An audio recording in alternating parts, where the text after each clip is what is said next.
This man here has been defrauded by your mother. You must return $15,000 immediately, or you will be arrested for fraud." Suddenly, a police officer visited my home, along with a young man claiming to have been defrauded by my mother. I couldn't comprehend what I was being told at that moment. However, believing that my honest and kind mother could never do such a thing, I firmly shook my head. "That's impossible." As I insisted that it must be some mistake, the officer thrust a warrant in front of my face. Even I was speechless when faced with an arrest warrant. However, the situation took an unexpected turn after that. "My name is Chris Morgan. I'm a salaried worker at a general company.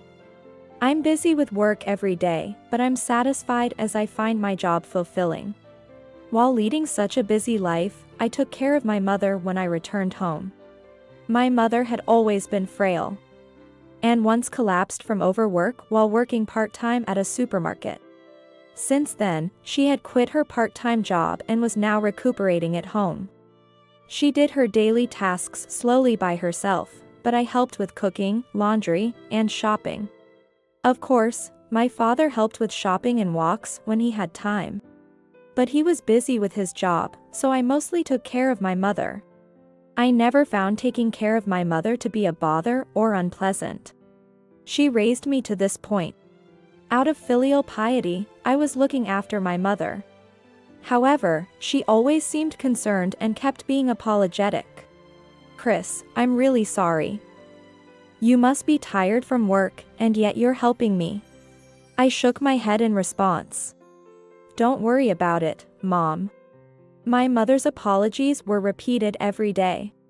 Although I really didn't mind, I couldn't seem to convey that to her properly.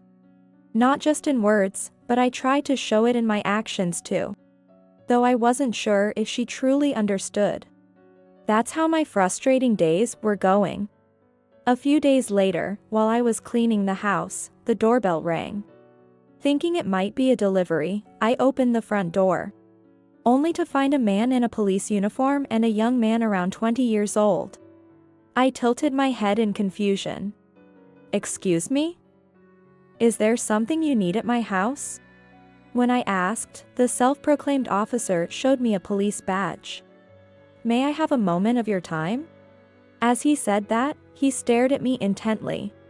I tensed up slightly, and he quickly put the badge back in his pocket. Then, he unfolded a piece of paper labeled "arrest warrant" and showed it to me. "Actually, there is an arrest warrant out for your mother on fraud charges," I exclaimed in surprise. "For my mother?" The officer nodded. As I looked at the paper in disbelief, I saw my mother's name written on it, with a fraud listed under the charges. Noticing my intense scrutiny, the officer quickly folded the paper and put it away. I shook my head frantically in response. No. This must be some mistake. Did my mother really commit fraud? Could you be mistaken about her identity? As I asked this, unable to believe it, the officer nodded solemnly.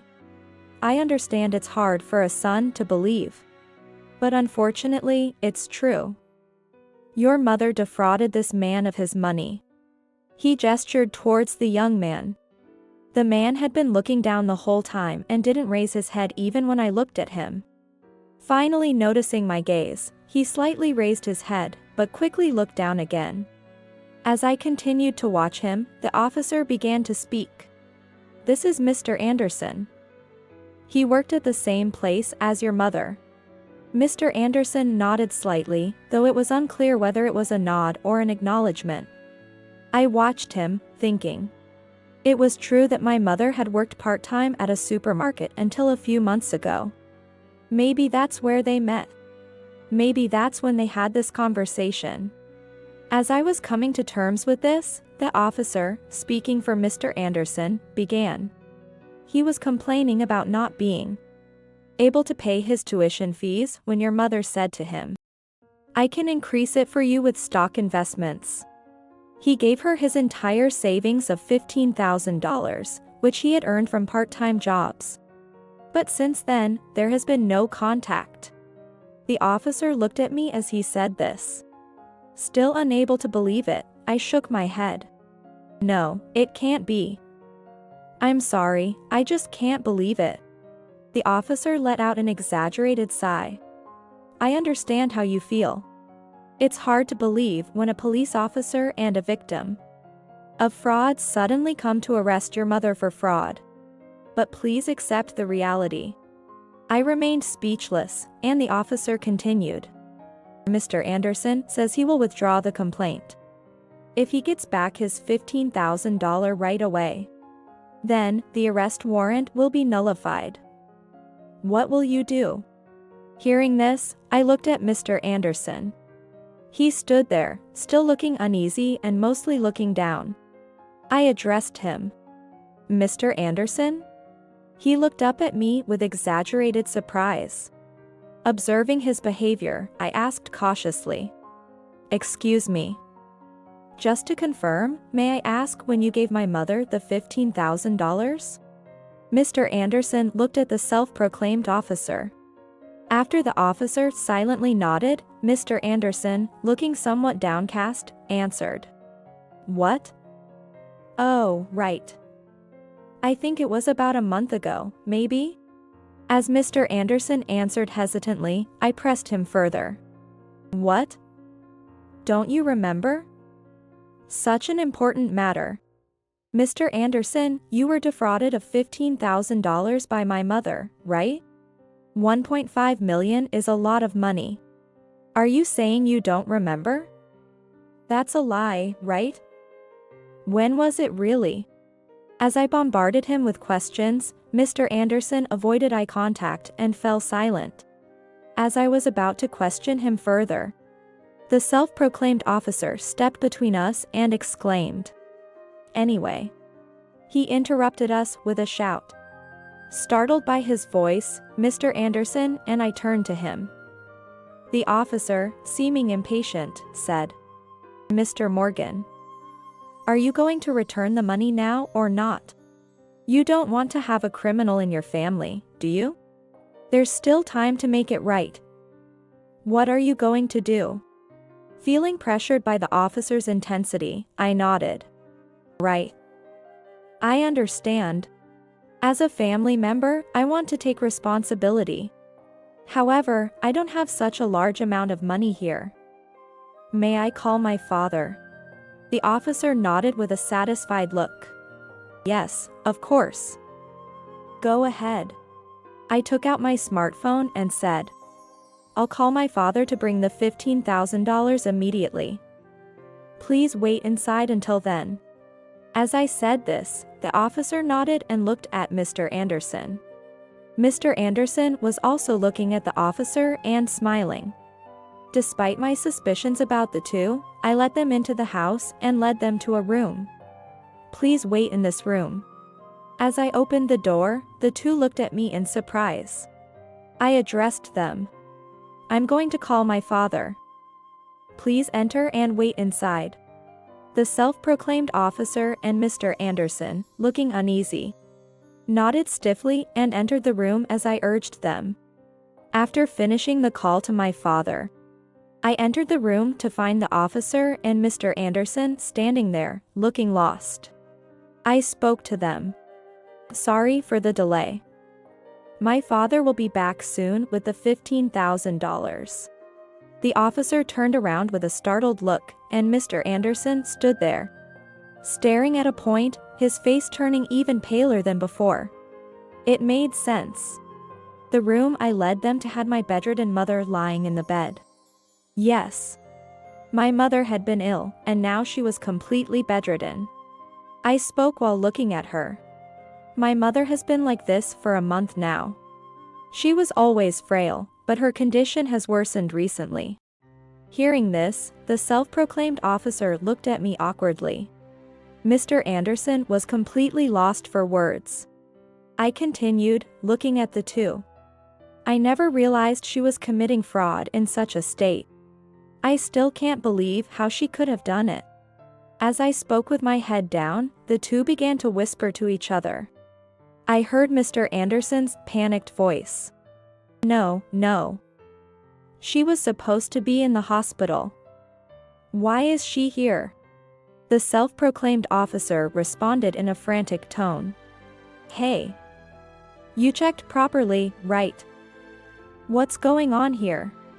Explain. This is no good. You said her mother wasn't here, so I did this. The officer, seemingly flustered, questioned Mr. Anderson.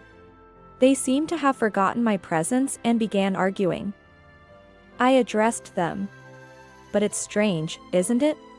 No matter how you think about it, my mother, in such a bedridden state, couldn't have committed fraud. How did she do it, Mr. Anderson? Were you really defrauded by her? Was it really a month ago? Can you explain it to me, from your own mouth? As I bombarded Mr. Anderson with questions, he turned pale and responded. No, maybe I made a mistake. Maybe it wasn't Mrs. Morgan. Maybe it was someone else, maybe? Mr. Anderson said with a dry laugh, and the officer looked away, appearing troubled. I continued, looking at Mr. Anderson. Do you lose a large sum of money over a misunderstanding? Mistake the person who defrauded you? I'd remember if it were me, Mr. Anderson. Why doubt my mother now? And how did you know she was recently hospitalized? And officer? Suddenly called out, the self-proclaimed officer looked at me in surprise. I said, what did you mean earlier? Why is it a problem if my mother is here? The officer replied with an awkward laugh. Did I say something like that? I nodded. Yes. You said it while whispering to Mr. Anderson. The officer remained silent with a wry smile. Mr. Anderson looked at me, his face drained of color. As I observed them, my father entered the room. Chris, sorry I'm late. As I turned around, my father nodded slightly. The officer and Mr. Anderson let out small cries of alarm as they saw my father. In front of the two, my father apologized with a look of regret. It seems my wife has caused trouble. I'm really sorry. Mr. Anderson, was it? Here is $15,000. Please check it. Mr. Anderson, with trembling hands, received the thick envelope my father offered. The officer, his face pale, peered into the envelope along with him. As I looked at my father, he was watching the two with a serious expression. A few minutes later, after Mr. Anderson had really checked the contents, he spoke to my father with a trembling voice. Yes, there's definitely $15,000 here. I've received it. After confirming that, Mr. Anderson, with trembling hands, put the thick envelope into his bag, the self-proclaimed officer hurriedly said, Then, we'll take our leave now. Since you've returned the money properly, we'll withdraw the complaint and cancel the arrest. Please rest assured. Before I could say anything, the self-proclaimed officer and Mr. Anderson quickly attempted to leave the room. That's when my father shouted, Detain them. At his shout, two men apprehended the self-proclaimed officer and Mr. Anderson. Mr. Anderson screamed while the self-proclaimed officer yelled, You can't do this to a police officer. You won't get away with this. Do you realize what you're doing? My father then took something out of his chest pocket and showed it to the clamoring duo. What a coincidence. I happen to be a police officer too. Seeing the words Assistant Police Chief on what my father showed, the self-proclaimed officer looked up at my father, his face turning pale. Indeed. When I called my father, I told him about the arrest warrant issued for my bedridden mother on fraud charges. That a man claiming to be a victim of fraud had come with a man claiming to be a police officer. And that I knew all of it was a lie, and had informed him in advance. I'm pretending to be deceived to buy time, so please come quickly. My father had said over the phone, understood. I'll be right there. Chris, hold them off for 30 minutes. So, I led the two to the room where my bedridden mother was and waited for my father. My father, after putting away his police badge, spoke calmly. "Do you guys know?" The self-proclaimed officer and Mr. Anderson, their faces drained of blood, looked up silently at my father. Looking down at the two, my father said, "The moment you accepted the money, it became a case of fraud. Falsely claiming to be a police officer. Forging badges and police IDs is a crime of impersonating an official. Creating your own arrest warrant amounts to forgery of public documents." The self-proclaimed officer gave up trying to free his restrained arms. And Mr. Anderson became docile with a look of despair.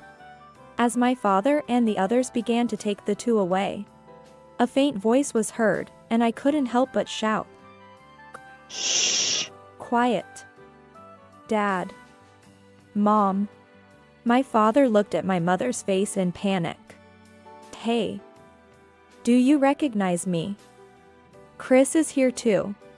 As my father and I looked at my mother, she woke up and said with a small smile, "I recognize you. David. Chris. It's quite lively, isn't it?" My mother, calling out our names, chuckled wryly. My father, relieved, turned back and nodded. "Thank you. Your actions woke up my wife. Who would have thought this would be the trigger?" Life is unpredictable. But a crime is a crime. You'll have to pay for it. Take them away. The self-proclaimed officer and Mr. Anderson were taken away following my father's words. I watched the scene, feeling a slight sense of gratitude towards the two. Until now, my mother had never talked so much even when she woke up. Her eyes were often vacant, and it was hard to understand what she wanted to convey. But this time was different. She called out to my father and me, laughing at the commotion. As I looked at my mother, she was talking to my father. My father, standing up, patted my shoulder. "Chris. Thank you. Your quick thinking allowed us to arrest those two. It's not clear yet, but given their practiced manner, there might be other crimes. I'll be late again, but please take care of your mother." I nodded. "Of course, Dad. Mom and I will wait for your return. So take care and don't push yourself." My father nodded and left the house with his colleagues waiting outside. After that, my mother began to show signs of recovery. She started to come out of her room little by little, spending her days in the living room, sunbathing in the garden on sunny days, and going for walks with my father. Seeing my mother getting better and my father's happy smile made me feel content.